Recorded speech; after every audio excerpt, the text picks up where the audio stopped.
சரவணகுமார், நீங்கள் இணைப்பிலே இருங்கள், உங்களை தொடர்பு கொள்கின்றோம். செய்தியாளர் ராஜகுமரன் இணைப்பில் இருக்கிறார்.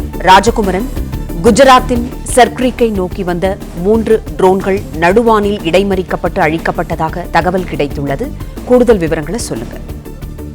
ஏற்கனவே ஜம்மு காஷ்மீர், ராஜஸ்தான் என்று அடுத்தடுத்த மாநிலங்களில் தாக்குதலை நடத்தி கொண்டிருந்தது. அதன் பிறகு பஞ்சாபிலே தாக்குதல் நடத்துவதற்கான முயற்சியிலே பாகிஸ்தான் ஈடுபட்டது. இப்பொழுது எல்லைப்புறத்தின் தென் கடைக்கோடியில் இருக்கக்கூடிய குஜராத்தையும் குறிவைத்து பாகிஸ்தான் தன்னுடைய ஏவுகணைகளை அதே போன்று ட்ரோன்களை அனுப்பி கொண்டிருக்கின்றது. ஆனால் பாகிஸ்தான் கடந்த 24 மணி நேரத்திற்கு மேலாக எடுத்து வரக்கூடிய அனைத்து முயற்சிகளையும் நடுவானிலேயே தடுத்து அழித்து கொண்டிருக்கின்றது.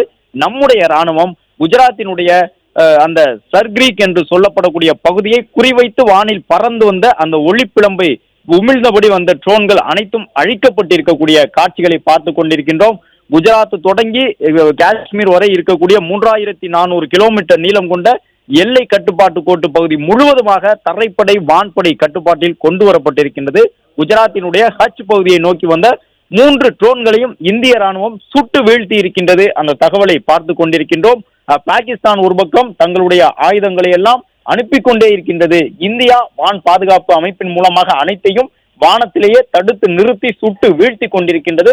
நம்முடைய வான்படை வீரர்கள் வான் பாதுகாப்பு அமைப்புகளை கையாண்டு அந்த போர் விமானங்களையும் அதே போன்று ஏவுகணைகளையும் உடனுக்குடன் சுட்டு வீழ்த்தி கொண்டிருக்கின்றார்கள். இந்திய மக்கள் முழு பாதுகாப்போடு இருக்க வேண்டும் என்பதற்காக இந்திய ராணுவம் முழு மூச்சில் தற்போது களம் இறக்கப்பட்டிருக்கின்றது. ராஜஸ்தான் மாநிலத்திலும் ஒரு சில பகுதிகளிலே தாக்குதல் சம்பவங்கள் நடைபெற்றிருக்கின்றன. ஜெய்சால்மரை குறிவைத்து பாகிஸ்தான் வீசிய ஏவுகணைகள் தடுத்து அழிக்கப்பட்டிருக்கின்றன. ராஜஸ்தான் எல்லையில் இருக்கக்கூடிய அனைத்து கிராம மக்களும் தற்போது பாதுகாப்பாகவே இருக்கின்றார்கள். அதே போன்று மற்றொரு எல்லைப்புற பகுதியான ஜம்முவை குறிவைத்து பல்வேறு ஏவுகணைகளை பாகிஸ்தான் வீசி இருக்கின்றது. அமெரிக்காவிடமிருந்தும் சீனாவிடமிருந்தும் வாங்கி வந்த போர் விமானங்களை கொண்டு வந்து தாக்குதல் நடத்துவதற்காக பாகிஸ்தான் எடுத்த முயற்சியும் அதனுடைய ட்ரோன்களை போன்று அதனுடைய ஏவுகணைகளை போன்று நடு வானத்திலேயே தாக்கி அழிக்கப்பட்டிருக்கின்றது.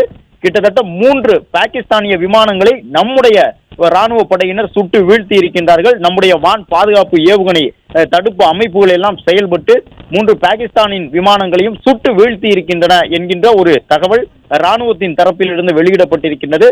F-16 என்பது அமெரிக்காவிடம் இருக்கக்கூடிய அதிநவீன போர் விமானம். விலை கொடுத்து அமெரிக்காவிடம் இருந்து பாகிஸ்தான் அதை வாங்கி வைத்திருக்கின்றது. அதே போன்று சீனாவிடம் இருந்து வாங்கி இருக்கக்கூடிய அதிநவீன போர் விமானத்தையும் எடுத்துக்கொண்டு அந்த நாட்டினுடைய ராணுவ வீரர்கள் உள்ளே புகுந்தார்கள். ஆனால் வானத்திலேயே நாம் வட்டமிட்டு காட்டக்கூடிய வகையிலே வட்டமிட்டு வரக்கூடிய அனைத்தையும் அடித்து விரட்டக்கூடிய பணியிலே இந்திய ராணுவம் தீவிரமாக ஈடுபட்டிருக்கின்றது. காஷ்மீர் மட்டுமில்லை, பஞ்சாப் மட்டுமில்லை, ராஜஸ்தான் மட்டுமில்லை, ஜம்மு மட்டுமில்லை, குஜராத் வரை இருக்கக்கூடிய அந்த 3500 கிலோமீட்டர் பரப்பளவு கொண்ட எல்லை கட்டுப்பாட்டு கோட்டு பகுதியிலே இந்திய வான் எல்லைக்குள் ஒருபோதும் பாகிஸ்தானால் ஊடுருவ முடியாது. நீங்கள் தரை வழியாகவும் வர முடியாது, வான் வழியாகவும் வர முடியாது, கடல் கடந்தும் வர முடியாது என்பதை நம்முடைய எல்லையில் நிற்கக்கூடிய ராணுவ வீரர்கள் நிரூபித்துக் கொண்டிருக்கின்றார்கள். இன்று அதிகாலை 1:05 தொடங்கியிருந்த ஏவுகணை வீச்சு சம்பவங்கள் தொடர்ந்து கொண்டே இருக்கின்றன. தற்பொழுது முழு வீச்சிலே இரவு நேரத்தில் மட்டும் பாகிஸ்தானுக்கு அதிக வீரம் வரும். பாகிஸ்தான் நாடு உருவான காலம் முதலே இரவு நேரத்தில் தான் அந்த நாட்டு ராணுவ வீரர்களுக்கு அதிக வீரம் கிடைக்கும்.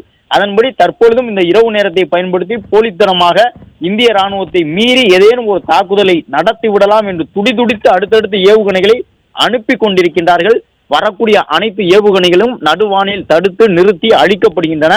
எத்தனை ஏவுகணைகளைத்தான் பாகிஸ்தானால் அனுப்ப முடியும் என்பதை கணக்கு வைத்து பார்த்து கொள்ளலாம் என்கின்ற ஒரு நம்பிக்கையோடு இந்திய ராணுவ வீரர்கள் தொடர்ந்து களத்தில் நின்று கொண்டிருக்கின்றார்கள். ஏனென்றால் பாகிஸ்தான் தன்னிடம் இருக்கக்கூடிய உச்சபட்ச அணு ஆயுதங்கள் உட்பட அவற்றை தவிர்த்து மற்ற ஏவுகணைகள் அனைத்தையும் பயன்படுத்தி விட்டது. ஒரு போர் தொடங்கும் பொழுது அந்த போர் இறுதி கட்டத்தை எட்டும் பொழுதுதான் ஒரு ராணுவம் தன்னுடைய அதிகபட்ச தாக்குதல் திறன் கொண்ட ஏவுகணைகளை பயன்படுத்தும். ஆனால் பாகிஸ்தான் தன்னிடம் இருக்கக்கூடிய சிறந்த போர் விமானங்களை அமெரிக்க ராணுவமே உலக நாடுகளை தாக்க வேண்டும் என்றால் எந்த போர் விமானத்தை பயன்படுத்துமோ அப்படியான போர் விமானத்தோடு பாகிஸ்தான் இந்திய எல்லைக்குள் ஊடுருவி இருந்தது. அந்த போர் விமானத்தை பயன்படுத்தி அதே போன்று சீனா தன்னிடம் இருக்கக்கூடிய அதிநவீன போர் விமானமாக நினைக்கக்கூடிய போர் விமானம் ஒன்றையும் பாகிஸ்தானுக்கு வழங்கியிருந்தது. அதையும் எடுத்துக்கொண்டு பாகிஸ்தான் இந்திய வான் எல்லைக்குள்ளே ஊடுருவ முற்பட்டார்கள். அந்த போர் விமானத்தையும் தாக்கி அழித்திருக்கின்றார்கள். இவ்வாறு தரை வழியாக வான் வழியாக வரக்கூடிய அனைத்து தாக்குதல் அமைப்புகளையும் இந்திய ராணுவம் தொடர்ந்து தாக்கி அழித்துக் கொண்டே இருக்கின்றது. அதே நேரம் ராவல்பிண்டி மீது தற்பொழுது தாக்குதலை தொடங்கி இருக்கின்றது இந்திய ராணுவம் என்கின்ற தகவல் கிடைத்திருக்கின்றது. பாகிஸ்தானினுடைய ராணுவ தலைமையகம் அமைந்திருக்கக்கூடிய ராவல்பிண்டி தற்பொழுது இந்தியாவின் இலக்குக்கு ஆளாகி இருக்கின்றது. இந்திய வான் எல்லைக்குள் ஏவுகணைகளை அனுப்பினால், போர் விமானங்களை அனுப்பினால் அதற்கான பதிலடி தாக்குதலையும் பாகிஸ்தான் எதிர்கொண்டுதான் ஆக வேண்டும். இதுவரை தற்காப்பு நடவடிக்கைகளை இந்திய ராணுவம் எடுத்தது, இனிமேல் தாக்குதல் நடவடிக்கை தான் என்ற உறுதிப்பாட்டோடு இந்திய ராணுவம் தன்னுடைய முழு அளவிலான ராணுவ பலத்தையும் பயன்படுத்த தொடங்கி இருக்கின்றது. பாகிஸ்தானின் ராணுவ தலைமையகம் அமைந்திருக்கக்கூடிய ராவல்பிண்டி நகரிலே நம்முடைய ஏவுகணைகள் தாக்குதலை தொடங்கி இருக்கின்றன. இன்று காலை ட்ரோன் மூலமாக ராவல்பிண்டியில் தாக்குதல் நடத்தப்பட்ட நிலையில் தற்பொழுது ஏவுகணைகள் சென்று கொண்டிருக்கின்றன. இந்தியாவினுடைய அந்த கணைகள் அடுத்தடுத்து பாய்ந்து கொண்டிருக்கின்றன. ராவல்பிண்டி தலைமையகம், அந்த நாட்டினுடைய ராணுவ தலைமையகம் அமைந்திருக்கக்கூடிய பகுதிகள் அடுத்தடுத்து அந்த ஏவுகணை தாக்குதலுக்கு ஆளாகி கொண்டிருக்கின்றன.